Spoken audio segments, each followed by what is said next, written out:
Dollar bills. How's everybody doing today? The ICO icon coming at you. So I hope you guys enjoyed yourselves. Hope you enjoyed yesterday's session. I got quite a bit to go over today. I want to share some good information with you guys. Some of it will be on my YouTube channel, and a lot of it will be reserved for you guys that are actually paid subscribe members. So first things first, I wanted to start by doing our analysis first, okay? But before we start and do anything, let's just take a look at the overall crypto market. Let's take a look at the index, Crypto 30 index. Go to Camp Crypto 30. No, the fourth one. Yeah. So the market's up today. And the biggest thing I want you to do as traders, unless you are trading in the futures market and you have the ability to short these cryptos, then you should be gauging whether the market is bullish or bearish, okay? It's important, irregardless of whether you're trading futures or just trading futures with leverage or just trading crypto just on straight cost cash basis. Irregardless, you should see whether the market's bullish or bearish. But more specifically, if you happen to be a trader who's trading on costs with no leverage, who doesn't have the ability to take a short position on these crypto pairs, then it's very important that you understand when the market is bearish to take a position where you're on the sideline, maybe not really engaging, maybe looking to I said that backwards. When the market's on an upwards trend and it's rising, you may look to take profit and maybe not engage in any positions. When it's on a pullback, this is when you're looking to hop in.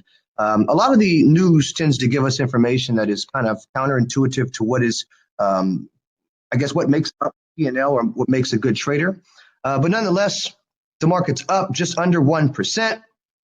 And we're still seeing a little bit of flat, action. Obviously, I talked yesterday about a lot of the reasons why the market's been quiet and a lot of the reason why the market's been selling off a bit. But nonetheless, today has been somewhat of a bullish day, an up day. So for those of you that got in on some of the pullbacks, you're starting to see some of your positions come to life. All right, now let's go on over to the weekly. Click the weekly tab. So you can see it's still pretty much flat. Looking over at January 17th, going over to January 17th, Alan. January 17th, you can see that's where we had the pullback. It dropped all the way down to 1865. That was a very, very good time to hop in and engage the market. Since then, we've seen it come off the lows, and now it's starting to level off. You see it leveling off a bit around 2,250 area. It's been leveling off. So just keep that in mind that it's still a good time for you to be able to go in and engage. But if you sit back and just wait too long, keep in mind that you may miss the train as the train leaves the station. I spoke yesterday in grave detail about how they're going to be starting to cryptize hard assets. And when they start to cryptize hard assets, a lot of the stuff that's being priced based on just sheer price and not the actual valuation, meaning the actual coin circulation and the market cap, a lot of that stuff's going to actually come to light, and you'll see the coins really start to have their true valuation. And then it will be the case use behind the coins. So, and you can see the market cap on these things can go up and down. It's also very volatile as there are large price swings. Now let's go on over to investing.com under the cryptocurrencies. I want to do a little bit of analysis. I want to talk about what I'm seeing and where we expect the market to go. I put it towards the end of the session yesterday, and obviously, we don't want to rush this kind of thing here. But what has Bitcoin been doing? I mean, I talked about it, didn't I? I spoke about it yesterday, and I said that the $10,000 level was very important.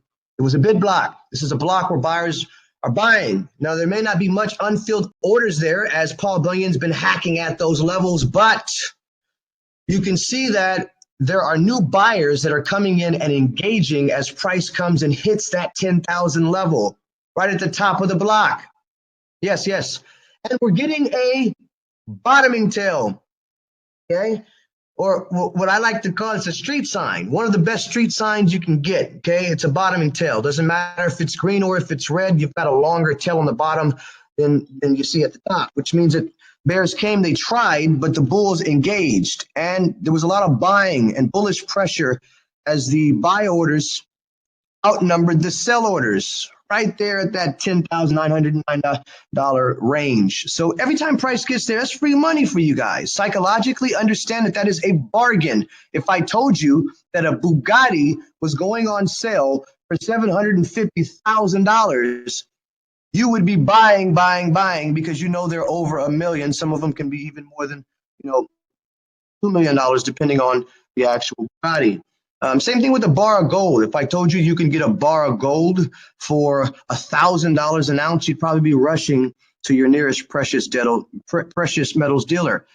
Same applies for Bitcoin. A lot of you are afraid and looking to sell off your Bitcoin when prices end up tanking, but this is where we should try to engage and look for opportunities to buy. Right now, we're sitting around 10.5, 10.6, respectively, hovering right under that 11,000. If Price Avenue, not the best avenue where there are a lot of sellers chilling in the area, because you can see price came and kind of peeled off and actually gave you a wick, and it wicked quite a bit in the area there. So you can see that some of the order flow there kind of got eaten up. But inside 10,000 all the way up to, I would say, 13,000, price could very much well be bouncing and consolidating in those areas. That's if it can get past 11.5 to 11.750, 12. I would really be paying attention to those areas, those round numbers. So I'm going to type them. Well, actually, I won't type them in because we've got the private chat on. But for the most part, you also can't see the type in the typing in the video. So I will say them, and Alan, you go to them as I say them. Okay. So obviously, we know that 11,000 is going to be a very key area. You can horizontal line at 11,000 for me, Alan. I think that's yeah, there you go. Perfect. All right. You can actually grab on the little arrow to the side of it, the arrow. Go back to the click on the arrow. No.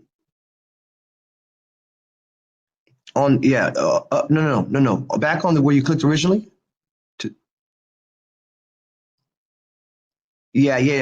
trend line. Yeah, click that. There you go. Horizontal line. Yeah. Horizontal, right there. Yeah. Drop it on 11,000. Yep, right around there. 11,000. This is kind of where you could see price bouncing at, and move her up to 11.5. Boom, right there. So you can see along. Now go to the left. I want you to go to the left slowly and look at the pivots. Right. No. Start from the right, and then we'll go to the left. I want to address each pivot. Okay. Right there. You see where price kind of stopped as it went up? Now go over a little bit, just a little more. Right here. You see where price went up and it kind of got caught off that area, slowed up a bit at that 11.5 area. Go over to the next pivot to the left, around 11. Yep, right there. Over to the right. Yep, right there.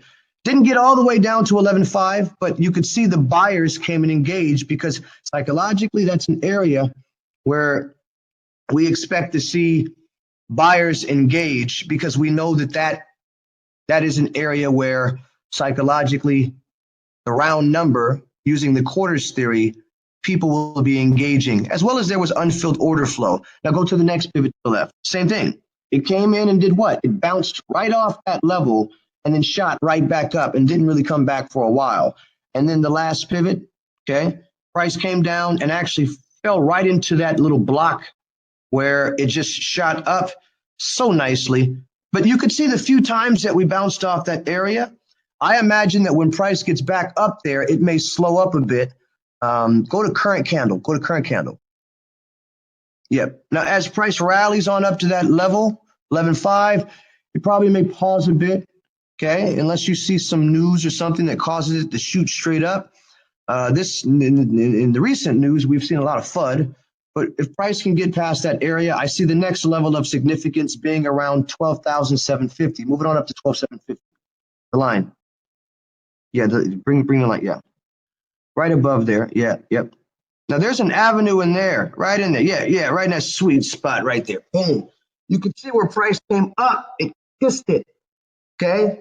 and then bounced right off of it. And then go over to the left, Alan. Show them how it just bounced off when it was on top of it. Just like a ball. 11, right there at the 12,750. 12,750. Yep, over to the left, to the left, to the left. Look at the pivot. Yes, that area right there is nice. It bounced right off of it. It was a floor.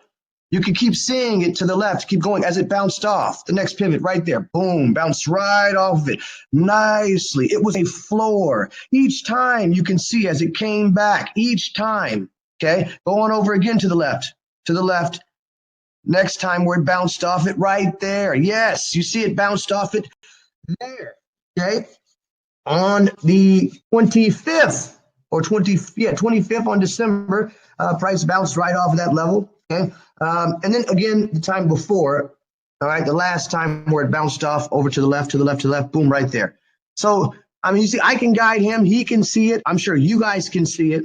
It doesn't take a rocket scientist. I want you, when you play Bitcoin, understand when we're bullish or we're bearish, yes, that is a given.